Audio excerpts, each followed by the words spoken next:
commission d'enquête du Sénat s'est penchée sur la délinquance financière et plus particulièrement le blanchiment d'argent. Le blanchiment d'argent, c'est aujourd'hui ce qui permet un petit peu tous les trafics, c'est un petit peu la raison d'être de ces trafics et c'est paradoxalement l'angle mort de la lutte contre la criminalité. Notre pays n'a pas de stratégie cohérente en la matière et on en parle avec vous, Nathalie Goulet. Bonjour. Bonjour. Merci d'être avec nous. Vous êtes sénatrice Union centriste de l'Orne et vous êtes surtout rapporteure de cette commission d'enquête dont les résultats ont été dévoilés hier. Nathalie Goulet, que sait-on aujourd'hui du blanchiment d'argent dans notre pays?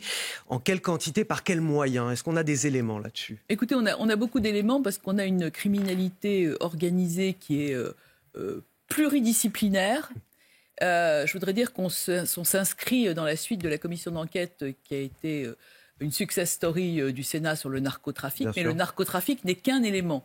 À côté du narcotrafic, vous avez le trafic de migrants, vous avez la corruption, vous avez la contrefaçon, dont personne n'imagine que c'est un crime, mais pourtant c'en est un. Si vous achetez une fausse chemise à crocodile ou un faux sac de marque, vous pouvez aussi tomber sur des faux médicaments, des pièces détachées d'avion. Des pièces détachées ou des plaquettes de frein. Et donc, tout ça nourrit des réseaux criminels à hauteur à peu près de 5 milliards d'euros. Donc, vous avez d'abord de la fabrication d'argent sale par tous ces trafics. Et puis, cet argent sale, il faut le réinjecter dans l'économie réelle. Et c'est là qu'arrivent les processus de blanchiment. Le blanchiment au niveau mondial, c'est entre 2 et 5% du produit global, c'est-à-dire entre 2 000 et 5 000 milliards par an. On est sur des sommes, en France, c'est au-delà de 50 milliards. On manque d'évaluation, mais c'est à peu près ça. Et sur ça, vous avez 50 nuances de blanchiment. Et son importance aujourd'hui à ce blanchiment est sous-évaluée par les pouvoirs publics. On ne le prend pas suffisamment en compte, on ne lutte pas avec suffisamment d'efficacité pour ça. Quel est l'angle mort finalement ?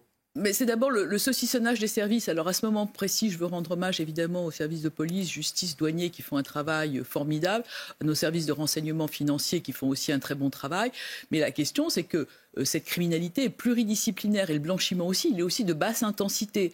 Si vous allez au puce et que vous achetez des fausses Nike, vous voyez, c'est une très basse intensité. Et donc, il faut taper la basse intensité. Il faut revoir un certain nombre de points qu'on a évidemment identifiés. Et puis, il faut une meilleure coopération internationale. En tous les cas, nos services disent qu'ils n'ont jamais vu autant de cash circuler. Pendant l'enquête, on nous a indiqué que des policiers à la gare du Nord avaient arrêté quelqu'un avec 400 000 euros en cash. Ça fait quelques valises. Ouais. Et des saisies de cash, il y en a tous les jours. Tous les jours. Comment, concrètement, quelles méthodes servent à blanchir l'argent? Je pense que ceux qui nous écoutent, pour la plupart, je n'en doute pas, ne blanchissent pas d'argent eux-mêmes. Donc, quelles sont les méthodes utilisées par les trafiquants, justement, pour blanchir cet argent? Alors, vous avez de la petite intensité, de la moyenne et de la grande. Vous avez des gens qui utilisent des cryptoactifs, même si à la fin de la blockchain est de toute façon toujours traçable. Il faut quand même que les gens le sachent. Mais vous gagnez 150 euros à un jeu de grattage. Je vous le rachète 160. Vous avez 160 euros en cash, c'est facile à dépenser, et moi j'ai blanchi 150 euros. Donc vous avez des réseaux, notamment communautaires, qui investissent beaucoup dans les tabacs et autres, qui ont ces billets de jeux, grattage, etc. Vous avez évidemment un peu les casinos, vous avez l'immobilier. Alors on a eu quand même une surprise, vous n'avez pas eu le temps de le lire probablement, mais on a eu une histoire formidable que je vais quand même vous raconter parce qu'elle va réveiller vos auditeurs. Nous avons vu un marchand de biens français à Dubaï. Alors là, les autorités émiriennes, ils sont absolument pour rien dire. Vous savez, on a un client très régulier qui achète des appartements presque toutes les semaines par téléphone. Ah oui, c'est formidable. Il nous fait passer du cash par la Walla, vous savez, ce système très préhistorique qui ressemble aux banquiers lombards des rois maudits pour les plus jeunes d'entre nous. Et alors, chez vous, ils achètent au téléphone, très bien, en cash ou en crypto, très bien, au téléphone, très bien. Oui, mais de sa cellule au Beaumet. Alors là, on a eu un grand moment de solitude. Voilà. Donc, ça dit tout aussi sur l'état de nos prisons. C'est incroyable. Dit tout de tout. Ça dit tout de tout. Et donc, si vous voulez, à partir de ce moment-là, vous vous dites que le système est extrêmement poreux. Il est aussi à mettre en parallèle avec les trous dans les dispositifs de lutte contre la fraude et l'évasion fiscale, parce qu'en réalité, ce blanchiment utilise les mêmes réseaux.